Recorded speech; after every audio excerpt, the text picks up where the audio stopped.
What's up, everybody?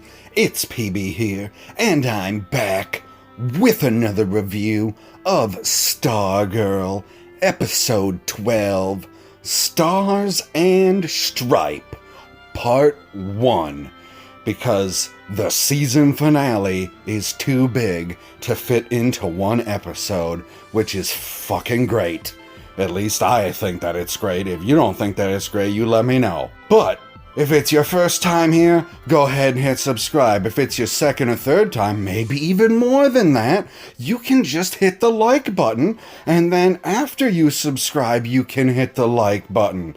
And then you will be ready to see all of the videos that I'll have come out in the future, because there's only going to be one more episode of STARGIRL, and then I'll have to talk about something else. Isn't that going to be depressing? Son of a bitch. But if you've been here before, you know how I'm going to do it. I'm going to talk about the show without any spoilers, and then I'm going to do a recap of the show with spoilers. So let's talk about it without spoilers first. So if you're excited, hit the like button. If you're not excited, go ahead and hit that dislike button, everybody. Or if you're just here to hate on me, go ahead and hit that dislike button. There's always one of you, I know that for sure. Always one. Well, maybe two. Who knows? Like, you let me know down in the comments if you're that one person. If you got the balls! Or the ovaries, I guess, if you're a lady. Well, it's 2020, so I guess you could be a lady with balls. That would be scary. Anyways, that's not the point. The point is, STARGIRL, Episode 12, review, reactions, here they come. This episode was frickin' great. It picks up right where the other one left off. There's no time in between. And it's got action, intrigue, and not something that they have in every episode. It has reveals. Things are actually revealed to you so that we're not just adding more mystery, we're actually adding more suspense, because there's a ticking clock on the screen. That's not necessarily a spoiler, because it's not a plot point per se, but yeah, there's a ticking clock on the screen that has to do with something very, very important. If you remember back to last episode, you probably know what I'm talking about. If you don't remember back to last episode, I'm not going to say anything more than that, because I'll spoil something. And I wouldn't want to do that, would I? Because we didn't make it to that part yet. Anyway, and then it had some great fight scenes, which I was not expecting.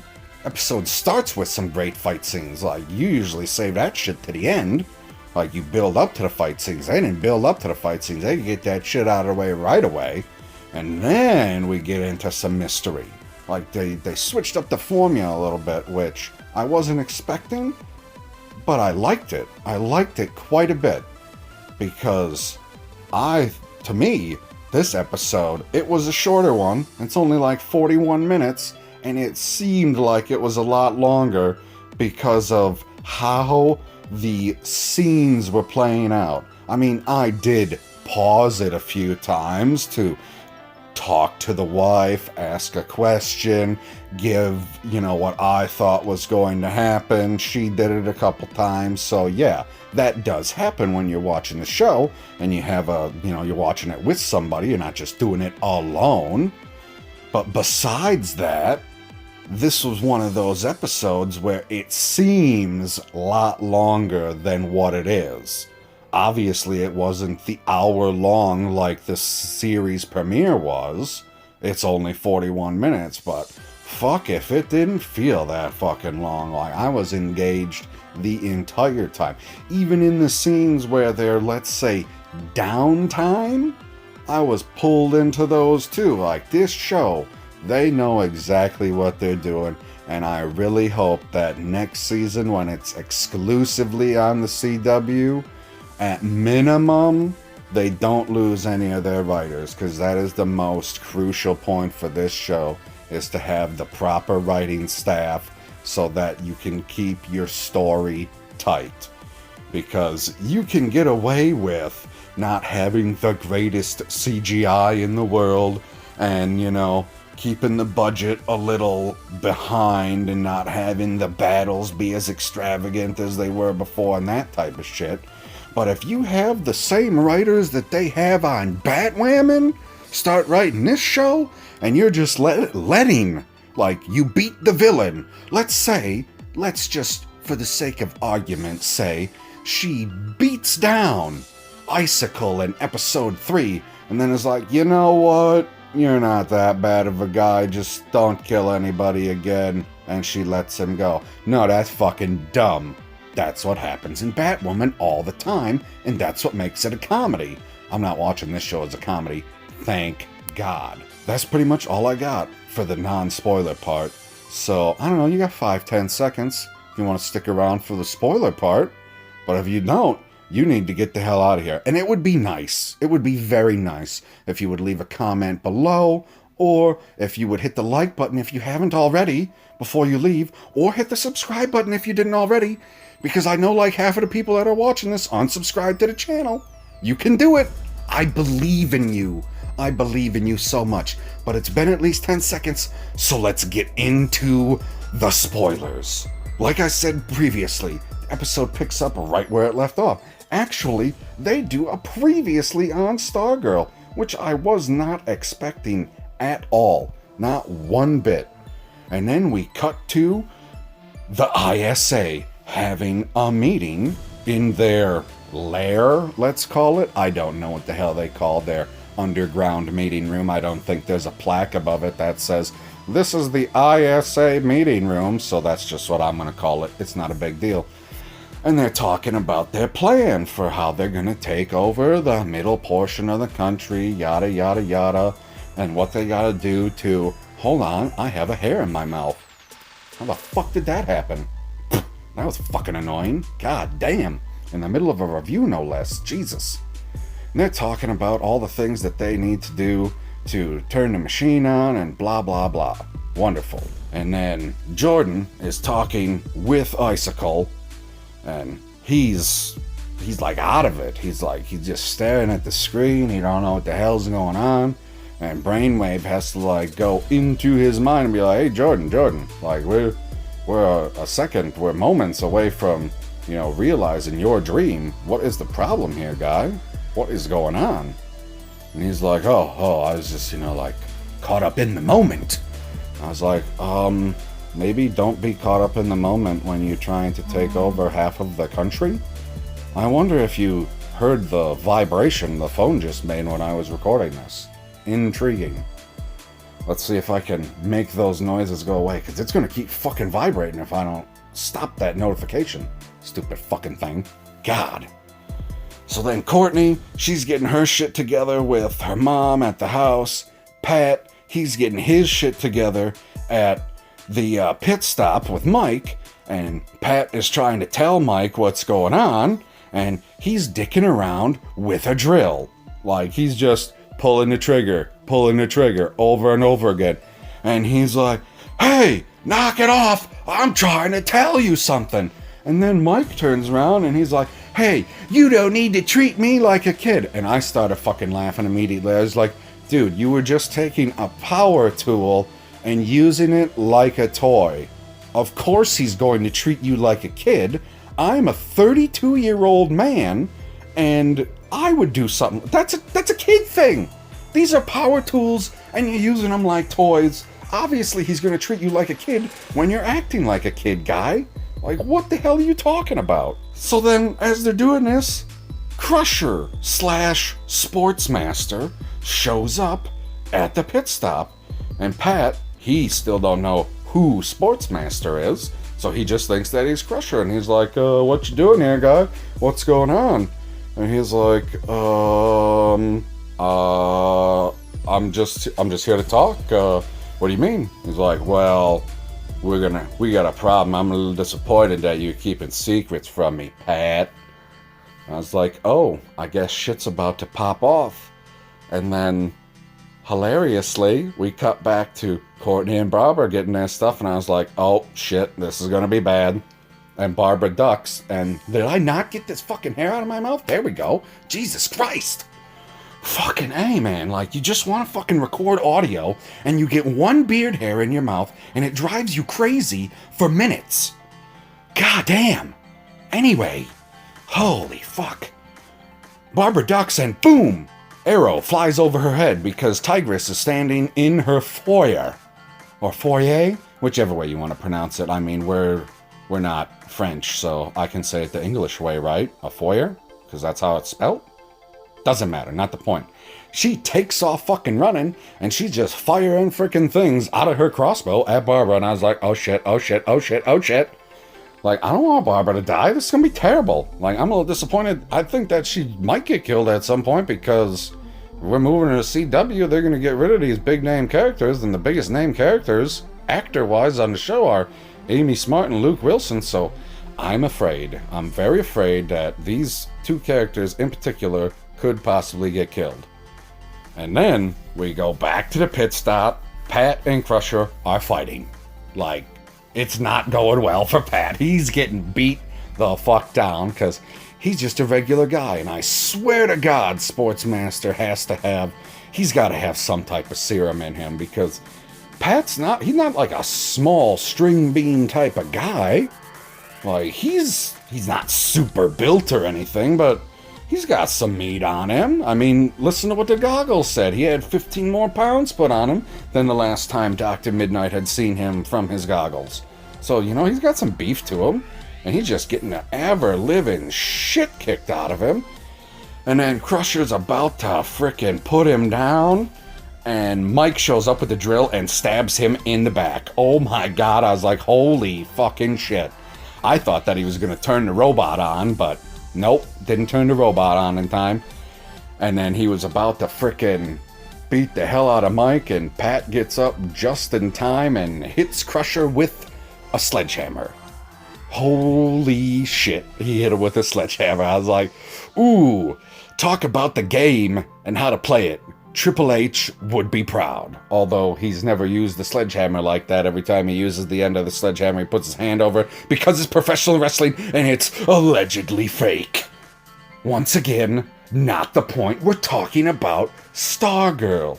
And then we make it back to the house where Courtney and Tigress are fighting. And this was a hell of a fight. Like, they are throwing down. The staff is doing his part. Courtney's doing her part. Tigress is literally bouncing off of the walls during this fight. Like, I don't know how in the hell they did the choreography for this, but I fucking loved it. It was special. Like, she kicks Barbara at one point and the staff catches her. That was fucking beautiful. This is great. And then, to end it, what do? Exactly what you need to do. Cosmic staff, beam weapon to the chest, and through the door. And Courtney apologizes for breaking the door, and then Barbara goes, "That was awesome!" And I was like, you goddamn right it was awesome. Your daughter is a superhero. That is what is up. And then come to find out, apparently Pat has an autopilot for his robot that he turns on. So him and Mike leave the pit stop, and then I guess the robot is going to just follow them at some point. I don't know. Then we get to Jordan in his office talking with his old-ass Norwegian parents about Project New America and how he should tell his son what's going on because it's his birthright, blah, blah, blah. Nobody cares about these two old people's evil plan to take over America with their Norrish ways. Ridiculous. Like, these two old people are gonna die sometime in the near future. I don't know how, I don't know when, but they are going to die. Like, they are not making it to the end of the series. They'll be lucky if they make it to the end of season 2. I mean, if I get my way, they won't make it to the end of season 1, and we only got one more episode to go. And then we get a very interesting scene, which I did not see coming. Jordan gets a hold of Principal Bowen, and she's at the school. And he wants her to go and get a hold of Tigress and Sportsmaster to see what the hell's going on there.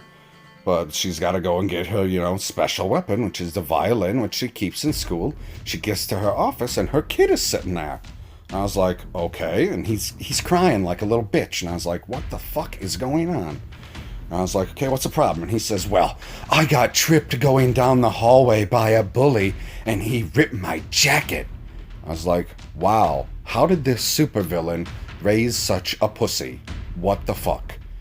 And she tells him, she goes, everybody used to make fun of your father for playing his instrument, which was the fiddle. But one day, they just stopped. And he asks why. And she goes, well, he took his bowstring and he punctured somebody's eardrum. I was like, what the fuck? What? So, did he just make them go deaf in an ear? Or did he, puncture it so deep that the bowstring went through their fucking head?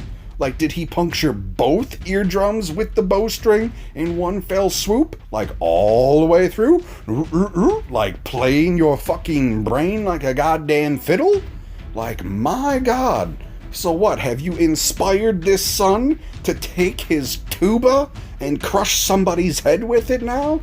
Talk about grooming supervillains, my God, man. And then the entire JSA, Courtney, her stepfather Pat, Mike, Barbara, and everybody else, Rick, Beth, Yolanda, they go up to a cabin, they meet up there, everyone's safe, and then one other vehicle arrives, and they're all wondering who the hell it could be, and sure shit, it is the Shining Knight. And he brought a feast made for kings and queens from Kentucky Fried Chicken.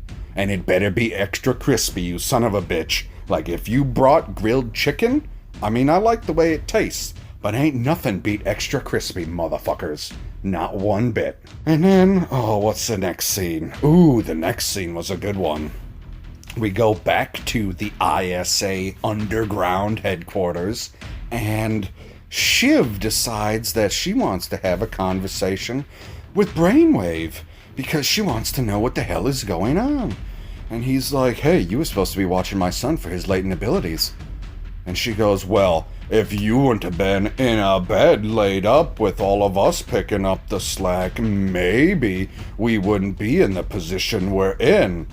And he goes, well, maybe if you would have been able to do your job, I would have been able to help my son instead of ending him. And then he shuts the window and walks away. She is never, ever getting out of this room until the heroes let her out. The villains are never letting this crazy fucking bitch out. She's totally insane. He called her. Brainwave told her that her father thinks that she is a failed experiment, and she believes that her father loves her. He locked you in a fucking dungeon, bitch! He don't love you! He locked you in a dungeon, and he just walks away whenever he wants, but you think that he loves you. You are a riot. A goddamn riot. So then Brainwave and the Dragon King, they're like, hey, we gotta go and test our mind reprogramming machine. He's like, alright. He's like, but there's one thing I gotta tell you first. If it doesn't work, it's gonna fry all of the cells in your prefrontal cortex, and it's gonna turn your spinal cord into jelly. I was like, oh, okay. So if that's what happens on the test, why are we testing this? Why don't you just fire it the fuck up and run it? If you're going to kill this motherfucker with this machine, you're all evil, this is the plan, and he don't care because this is what he wants to do. This is what Brainwave wants to do. Everybody has all these evil thoughts, and he wants to get rid of the evil thoughts. That's all he cares about. So if he dies for his cause, that's okay with him. If it could possibly kill him, why are we testing the machine? You only got one shot. Why don't you just turn it on and go? And then if you melt his fucking brain, you melt his brain. Whoop-de-doo. At least you fucking made the machine work. But if you melt his brain with the test, then what? There are no other brainwave people out there. He's the only one you got. The other one died. So I didn't understand the whole point of running the test when you could just run the machine, because the key component to the machine might burn out in the test and you don't have a replacement. It's so confusing. I did not understand this plot point at all. It's the only part of the episode that confused the ever-living shit out of me. And we're only halfway through. I mean, this review is not going to be my shortest one. That is for sure. Then we get back to the house and Beth is looking. She's got her goggles on and talking about everything. And the goggles tell her that Brainwave absorbed Brainwave Jr.'s powers. And then she's talking to Yolanda, and Yolanda says that she's okay, and the goggles are like, nope, lie detected. I didn't realize that the lie detector was constantly on, but okay, like somebody should have told me that. And then up in the loft, Rick is still working on his fucking journal, trying to figure out the secrets. I don't know how long. He's like, well, Shining Knight, Justin, janitor Justin, like, all these J's, whatever. He goes upstairs and he's like, well, I don't know anything about this at all, but all good answers come in due time. And Rick goes, well, Pat told me I have 8 hours, so if it's not before that, we're all gonna be fucked. He didn't say fucked, but I'll say fucked, because they're gonna be fucked. Royally. Like, real bad. And he goes, well, he asks Justin, he's like, do you got any ideas? He's like, yeah, I do have an idea. I am gonna go clean the bathroom. I was like, holy fuck, man, this guy has definitely been reprogrammed to be a janitor. He cannot help himself one bit. This is freaking hilarious. And then outside, Courtney's just walking around on the porch on patrol, and Mike goes outside to talk to her, and they're having a little heart-to-heart. And Mike goes, I wonder if I would have found the staff before you, maybe it would have worked for me. And Courtney says, well, maybe it would have worked for you. I don't know. And I said, well, you know, it might have worked for you at the time, but from the way that I'm understanding the cosmic staff so far, it seems like it works a lot like a Green Lantern ring. When the person who is in possession of it, the owner of it, whatever, the person who is linked to it is alive, that's the only person it's going to work for. So when Starman was alive, it's only going to work for him.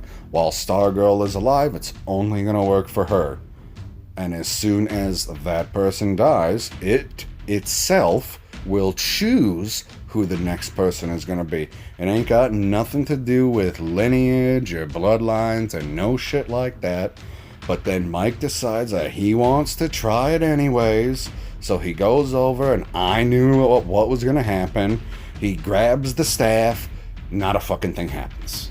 Surprise, surprise. That's exactly what I knew was going to happen, because that's how the staff works. Anyone can touch it, and nothing is going to happen. The only time something's going to happen is when Courtney has touched it, and as we learned previously, she has to be believing in herself, because if she don't believe in herself, the staff don't believe in her.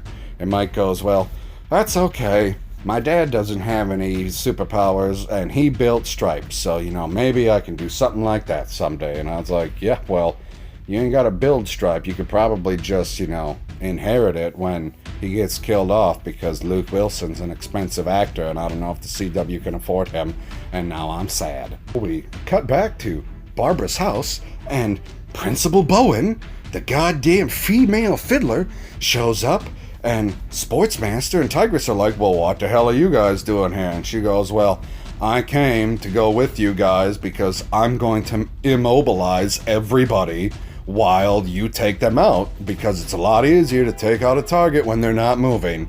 And they go, taking out a moving or a non-moving target? What fun is that? And Principal Bowen goes, you people just relish in violence. I can only imagine how your frickin' daughter is going to turn out. And Tigress goes, well, what are you trying to say? Are you trying to say that we don't love our daughter? And she goes, no, that's not what I'm trying to say. What I'm saying is you're unfit to be parents. And she turns around and Tigress shoots her right in the fucking chest and kills her. Like, boom. I was like, holy fucking shit, man. Like, I don't know if anybody watching this review has seen Ozark before, but that is a total Darlene move. She went over the top and she's like, oh, I see that you're talking smack about me. I guess I will murder you. Oh, son of a bitch. Well, I guess that's what it means to be a villain. You can kill anybody at any time. So that was fun. Like, I was not expecting that at all. Just turn around and boom, arrow to the chest, right in the fucking heart. Didn't miss one bit. But apparently your plan to have them stand there and take them out, that ain't happening anymore, Icicle. You better repurpose that.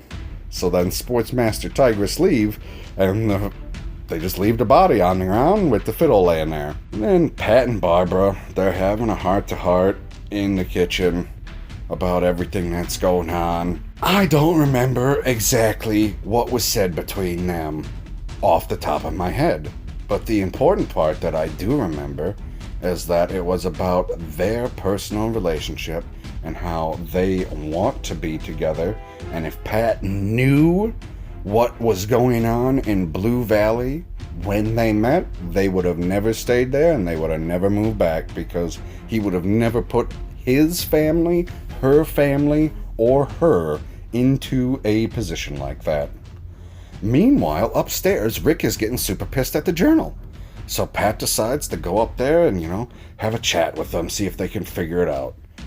And he's like, oh, well, I've tried all the numbers to figure out this cipher, blah, blah, blah. I tried birthdays, I tried all these none of these numbers work at all. Not a single fucking number works. I tried every single fucking number in the book, except for one number. And what number would that be, everybody? The one number of the one item that he loves more than anything on the planet. The 1966 Mustang. So what happens when you put 1966 into the cipher? Boom, it unlocks. Bingo! 1966 is the key. And what does it do? He has Beth scan this frickin' code into her goggles, and it creates a map of the entire underground structure. It shows all the entrances, it shows the giant satellite underground. Rick just starts pointing it out, and they make a plan of how to infiltrate the underground base. I was like, oh, okay. So they decide to split up, only for the means of not being detected. Stargirl and Stripe are going to come in from one side because there's only one tunnel big enough to allow the robot in, and then on the other side, everybody else is going to come in, and Mike is going to watch the dog, and Barbara and Dr. Midnight are going to Project New America headquarters to hack into the system to see if they can get control of the computers. And while they're in there getting control of the computers, the gambler hacks the hack of their hack. Like, there's a whole lot of hacks going on here, and I'm not a genius when it comes to computers. Like, there was a hack of a hack of a hack of a hack of a hack. Like, there was so much hacking, I was surprised they weren't speaking in Arabic. Like, like, there was so much hacking, I'm surprised it wasn't phlegm on the screen. Like, hacking all over the place. And then, come to find out, this was the big twist at the end. We see the countdown coming down. Everybody thought that, at least I thought, I don't know about you, the countdown's trickling down, and I thought when the countdown got to 0 was when the machine was getting turned on, and we were all fucking wrong. When the countdown got to 30 minutes left is when the machine got turned on, and when it gets to 0 is when it's finished. But that wasn't the biggest twist. The biggest twist is how they end the episode. They end the episode with Brainwave is already able to control adult minds. like that of Pat Dugan. And the episode ends with Stripe making a fist, and you just hear him take one swing towards Stargirl. And I was like, oh fuck. And then we cut to black. And it was such a finite moment. They don't even have music at the end. All of the credits just roll in silence. And I was like, well, that's fucking scary. Like, what the hell, man? Like, you're gonna have Stargirl fighting her. Now you're gonna have Dr. Midnight fighting Barbara. And then you're gonna have Power Man and Wildcat fighting Shining Knight. I don't know what skills he has, because he's gonna be using his sword like a mop. But either way, these are gonna be some great fights to start off the episode. And I don't know how the hell they're gonna play out. And I'm afraid that people are gonna get killed. Very afraid. But that's how the episode ends, and that's my entire review, everybody. Did I keep this one shorter than the previous one? I don't fucking know. But there is going to be some stuff popping up on the screen in a moment. I would appreciate it if you clicked on it. That's all from me, Pop Culture PB. Until next time, I bid you adieu. If you are enjoying the content, please hit subscribe and ding the bell for notifications. That way you will never miss an upload by Pop Culture PB.